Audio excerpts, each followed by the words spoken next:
Hey everyone, welcome back. Didn't mean to abandon you for a year. I essentially spent all of last year watching games while I was out working because getting a job makes you worse at games statistically, and I'm not getting any better. Yo, what the?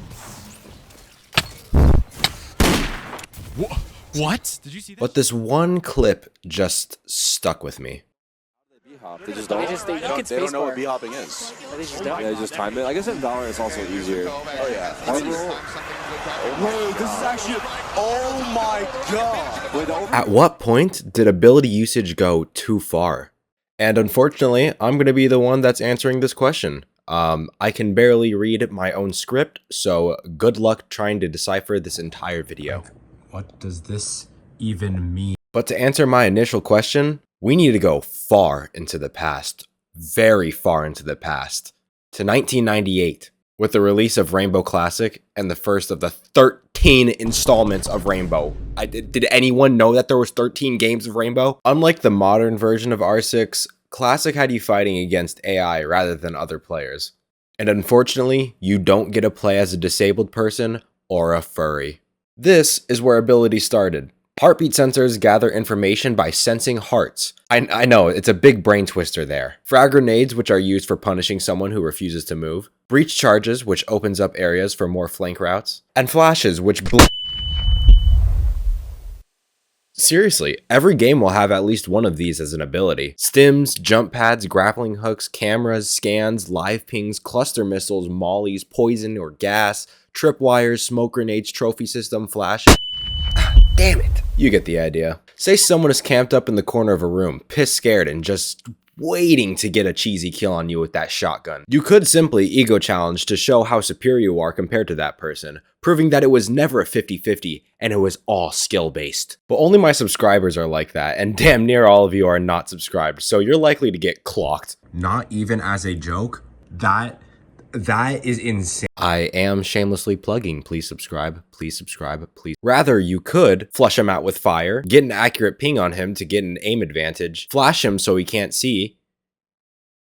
I really thought it'd get flat, and there it is. You could use any of those and more, and you're likely to win. In my research of scrolling through Wikipedia for 11 minutes and 13 seconds, I found the next big step for abilities was kill streaks and passives in Modern Warfare. Passives require nothing from you and are always active. Reloading quicker, dropping ammo on death, damage buffs, or infinite sprinting. While on the polar opposite side of passives, kill streaks are powerful and usually lethal. Airstrikes, UAVs, and exploding drones, all examples of kill streaks. The incentive to stay alive to use the streaks is attractive. That little dopamine rush is everything, and passives fuel this. The passives support the player enough to keep them going to reach their kill streaks. UAV online.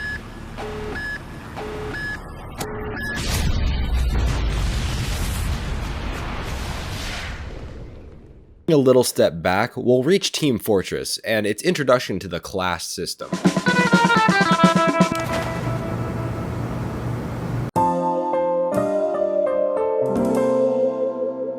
Classes limit the flexibility of an individual, but what that person can do, they do exceptionally well.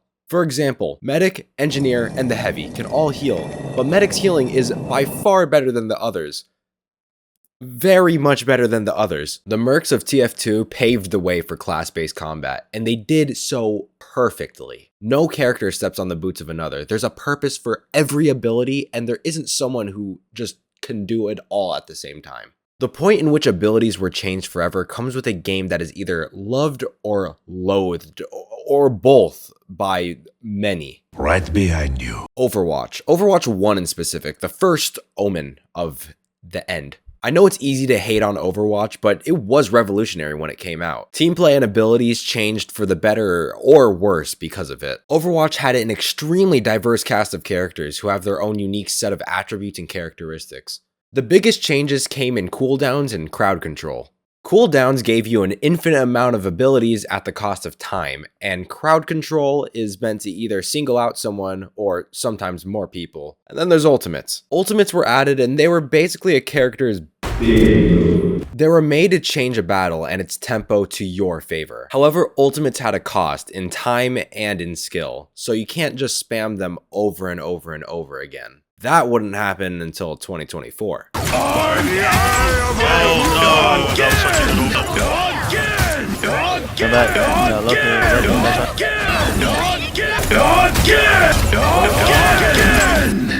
They took an extra step back from the flexibility of the TF2 mercs, but they added more characters who can perform the general role or specific roles. For the most part, we stuck to the system I spoke of earlier, which is the thing keeping these heroes and characters in check. However, CC throws a nail into this, because while it's necessary, it's incredibly powerful, and sometimes a single button can win a fight, even more so than ultimates.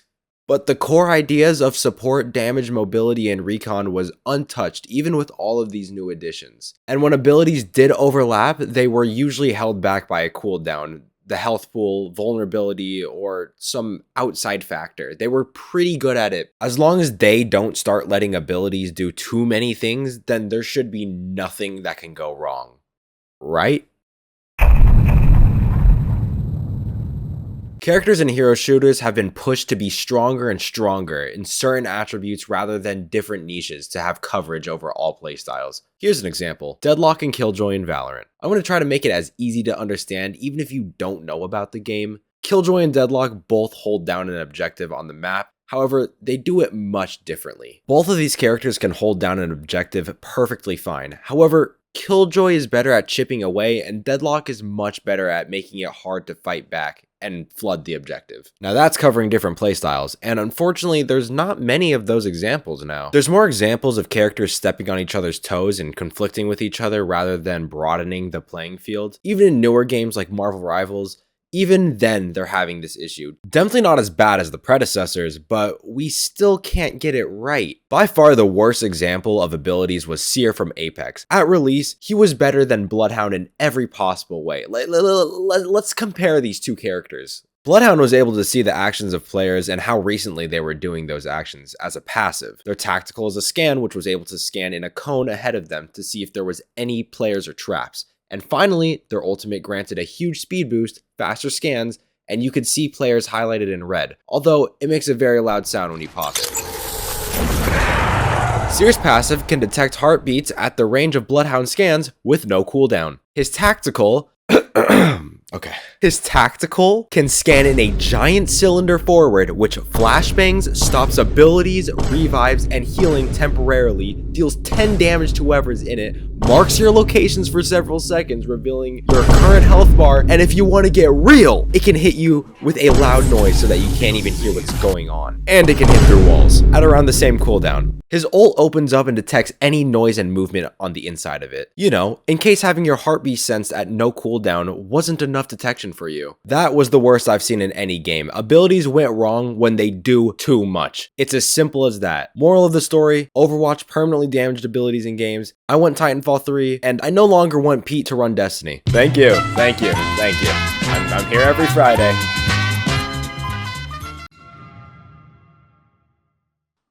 Okay. I know this is a long time coming. I haven't made a video in a while, but thank you so much for watching. Like, comment, subscribe. I'm going to keep this short. I'm working on another video. It will be out, I promise. Thank you. I'm going to get working on this next video. See ya.